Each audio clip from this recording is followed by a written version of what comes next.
Hey guys, this is eaJ and I'm hanging out with Rob at Front Row Live.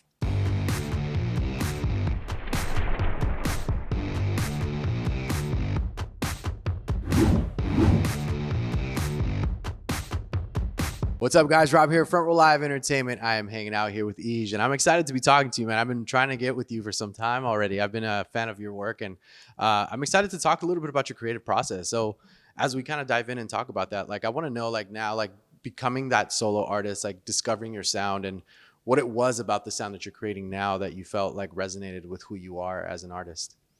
Yeah, I feel like being a solo artist is kind of always a continuous discovery Yeah. of like different genres and sounds that you mess with. So I feel like I'm just continually changing genres and like evolving the music. And with every session comes lessons, and with lessons come better songs. So Yeah. I haven't really discovered a specific sound yet, but I think I'm on my way to making music that I really love. Not that I don't love it now, but Yeah. yeah. Do you feel that every time you get into the studio or start writing a song, it just kind of gravitate or something just kind of happens where it's like it changes, it evolves a little bit more to like a different kind of sound or a different kind of era of you? Yeah, I think that comes with each project just because like with each project there's like a certain mindset and there's a certain like constant throughout the whole project. Yeah. But I mean, with new music coming out, with incredible artists, like always just being I think being very ready to listen and accept new music and try to Mm. understand it. There's always things for inspiration, and I feel like the most important thing for artists is kind of just like stay open to that because sometimes, and this is no shade to anybody that does this, but people get like very focused and hyper focused on one sound, and Yeah. they stay that way through the whole decade of their career, and and as great as that is, sometimes there's room for some flexibility. And I feel like just being open as an artist is important. Yeah. Yeah. I get the vibe that you have a very eclectic kind of list of like artists or music that you kind of listen to. And I also get the vibe that it's like you also somewhat gravitate towards like the rock kind of sound when I listen to some of your music. Um, what kind of music or genres do you feel that have kind of influenced you to be where you're at today as far as like your music goes? Well, I mean, for sure, I was part of a rock band in Korea for about 12 years. So I feel like that rock sound is just built into me no matter what. Yeah. Just because I was part of a rock band, like as great as some synth stabs or some like hyper poppy glitch elements are going to be, like just there's something about band pieces that just resonate a little bit harder and Yeah. like kind of in my soul, and it's just like I don't know, I think it's a little habitual thing. Yeah. Now, when you go in to write your music, like, do you think about having like a band behind you, or do you now just really focus on it's just you in the studio creating this and making this kind of a complete body of work? I think that's like a case by case thing, but for the most part I think I go into a session thinking I want to write a great song, Yeah. not I want to write this song or I want to write that song. So I'm kind of just like usually a little open ended, and I let the Mm. words that it's like when you write, I feel like most writers have like just like a stream of consciousness that comes and drops off words Yeah.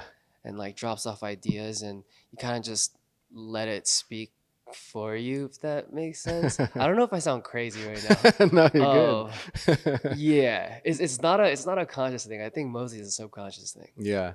When it comes to writing, especially this latest single, "Right Where You Left Me," talk to me a little bit about like what really kickstarted that writing process. Like, again, you kind of mentioned being a vessel, but did you either for this song or just in general like come in with an idea or a type of lyric that you want to start working with? Yeah, so I actually I was walking to my car that day and thinking I'll be right here right where you left me was something that could be cool as like a motif for a song. And I came in with the idea and I explained it. It's like, oh yeah, it's like you waiting on someone for them to finish their journey spiritually or Mm. mentally or whatever it is. And then you just reassuring them that when they're done with that, you'll be right here where you left them. And then with the help of Matt and John Samuel, we were able to really bring that to life. Yeah. What was it like collaborating with Matt and John Samuel in the studio with the co-writing and also the production? I mean, that was my first time with Matt. He's an incredible writer, and I was super happy to have him in that room. He came with a lot of great ideas. John Samuel is someone that I've worked with a few times, and man, that guy is a monster in the best way possible. He's just like exactly what you would think, someone who truly, like, really, really loves music and Yeah. like is a pure artist. Like just the way that he grooves to the music when he's writing it is just so there's so much energy, and I don't know. He just brings like he brings a different part out of me, I think. Yeah. You also added a collaboration on this track, a feature. What was it about this artist that you felt like was the right fit for the track, and how did the two of you start to work together? Well, I stream on Twitch sometimes, and then I was doing a thing with my viewers where we make a playlist, Mm. and then I someone put one of India's songs on the playlist, and I heard it. In the moment that the song played, I heard the voice and the production. I was just like, "Whoa, what is this?" And I just instantly went to Instagram, like on this. I think it was on camera. I was just like, "All right, hold up." I went on camera. I was like, "Yo, I love your sound. Like we should work on something." And then from there, we had a conversation. I sent him a couple songs, a few others, including "Right Where You Left Me," and he said, "Right Where You Left Me feels like the one." Wow. And I was like, "Bet." Wow, that's kind of cool when you send options and there's one that really resonates to like that particular artist. Yeah. So what was that process like? Did he, how did he put in his like own style to the track? Did he also add lyrics to it? Yeah, I think he added some like ad lib lyrics, Mm, and he also added, I think he changed a few lyrics as well. But for the most part, we had it written out. But he also added to production in his section, which I think nice. helped a lot. And then he added a lot to the bridge as well, which gave it a lot of like oomph and more alta energy Yeah. because I needed that. I'm very like pop centric Yeah. in my mind. Even when I was in the rock band back in Korea, we were like a pop rock band. Yeah. So everything in my head is wired to go to like what's the most easily digestible. And if it's not, it feels a little weird to me. Mm. But having his guidance and his mentorship in that more alt space helped a lot in the song, I think. Yeah. Vocally, when I listen to this song, there's this like vocal vibrato that you have that just sounds amazing. Thank you, man. Was this something that just naturally happened during the recording process, or is this something that you've been actively trying to kind of change up with your voice and your vocal tones? Uh, I'm not too sure. Like vibrato, I think happens naturally when you so usually when for me at least how I was taught to sing is when you're projecting the correct sound, Mm. like technically there's like vibrato always attached to it, especially when it's longer notes. Yeah. Usually I try to flatten out notes just because vibrato can be seen somewhat as an older technique, Mm. and not a lot of people like use it too intentionally. But I appreciate it. That means it was a good technique, I guess. I mean, it was quite subtle, but it had like a big impact to it. So Thank you. I definitely appreciated that when I listened to it on the track the first time. I love the fact that you've had so many opportunities to work with different producers, Jorgen Yeah. being one of them, who's like Oh, an yours. incredible freaking guy, like producer. Talk to me a little bit about that creative process when you're in the studio with Jorgen, and how does he allow you to kind of step out of that comfort zone and push you to do something a little different? Yorg's a good friend of mine. It changes from case to case. Some days he'll just be producing if the room's going right. But I think a quality trait of a really great producer is someone who can shift the room Mm, in a way that the song comes out so that you like the song. yeah. And like they just kind of have a sixth sense on like whether this is a good idea or a bad idea. And I feel like really great producers all have that. Sometimes as an artist, it's hard for me in the room writing the song, singing the song, to like really have a grip on, oh, is this part a little undersung? Is this part a little Mm, too sung? Especially since I'm biased to my own voice. And that's crazy. yeah, I hate my voice. So it's like That's so you crazy. can't tell. But York, he's really good at directing people in the right way. And also he's just a monster at Yeah. production. Like that guy's such a beast. But yeah.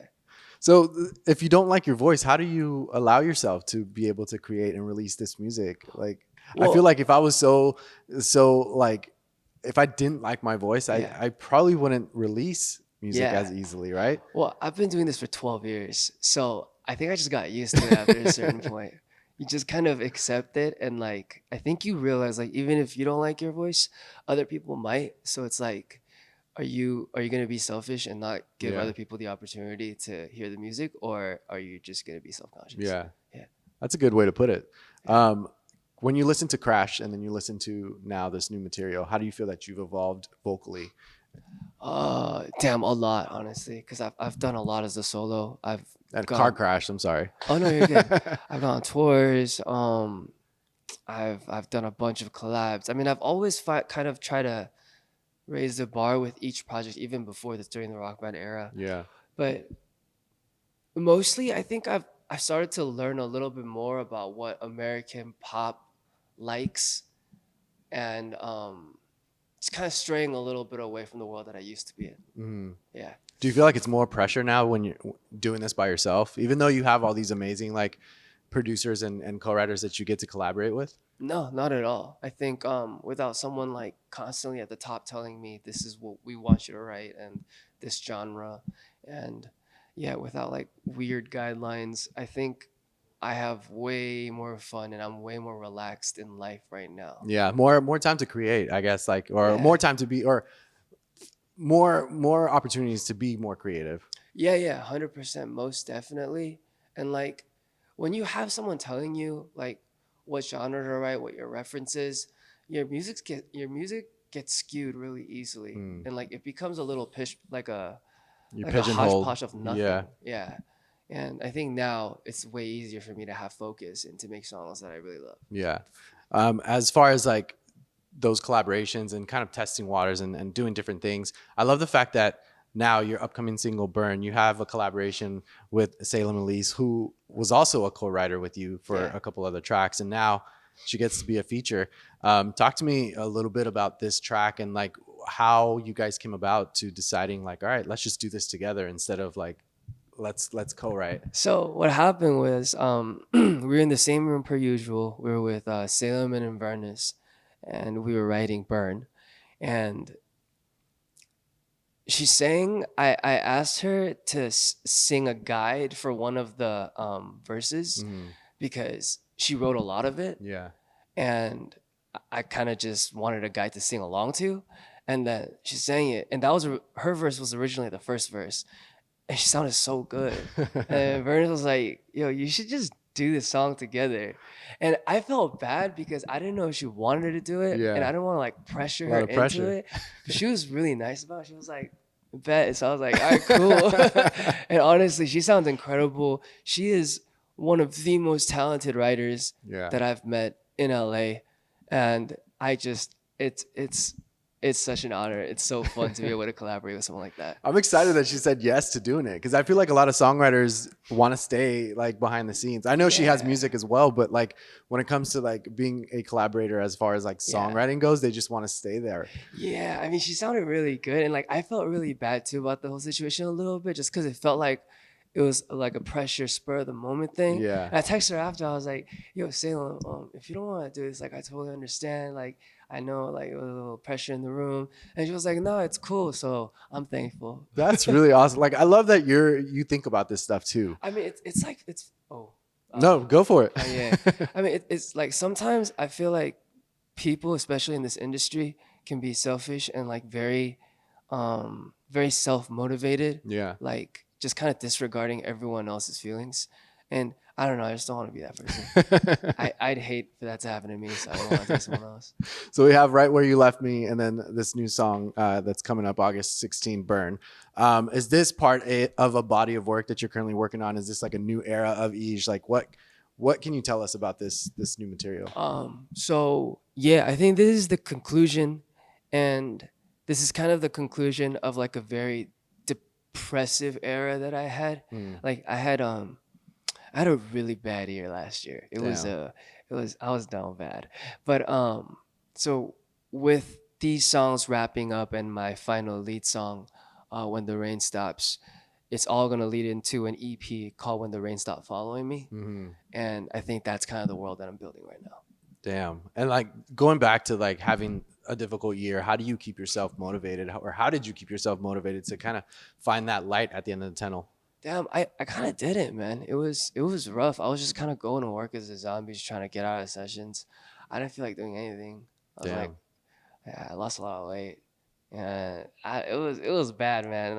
And then yeah, and then I got back because I was on medication because I had a lot of like mental problems when I was in Korea because of, I mean, Korea. But anyway, um, I just yeah, it was a bad time, but I got back on medication and I'm back on my grind and I'm back stronger than ever. I think Yeah, you feel good now? I feel so good now. Yeah. Yeah, That's cool. And like the excitement shows with this new material. yeah, hell I feel yeah, like you're like excited to release it. And on top of that, you're about to go on tour again. I am. So talk to me a little bit about this upcoming tour. You're kicking off in Manila, Yeah, which is an amazing place. yeah. Talk to me about this tour that kicks off September 1st. I haven't been back to Asia in a minute, but I'm so excited to go back, and especially like Manila, Thailand, place like that. I haven't really been able to pull up in like a few years.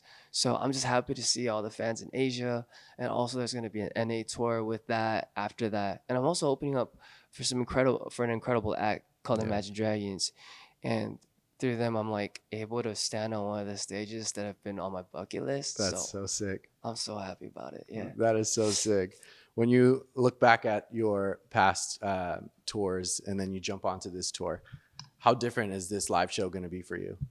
Uh, Damn. I think I always go out with the intention of putting on the best show that I possibly can, and I feel like there's more at stake with this tour, especially with the opening acts. Just because I've never like opened for such a big act like that, Mm, I'm just, I'm just so excited just to see what people get a real consensus of how people feel in the yeah. room with the songs. So I'm excited to see that, whether it goes well, whether it goes terrible, whether it goes great. I think it'll be fun regardless. Yeah. Learning experience for sure. Hell yeah. Yeah. Awesome, man. Well, thank you so much for hanging out with me. I'm excited that we finally got to sit down and talk about music. You guys be sure to check out eaJ's new single Burn is out August 16th. And thanks for watching on Front Row Live.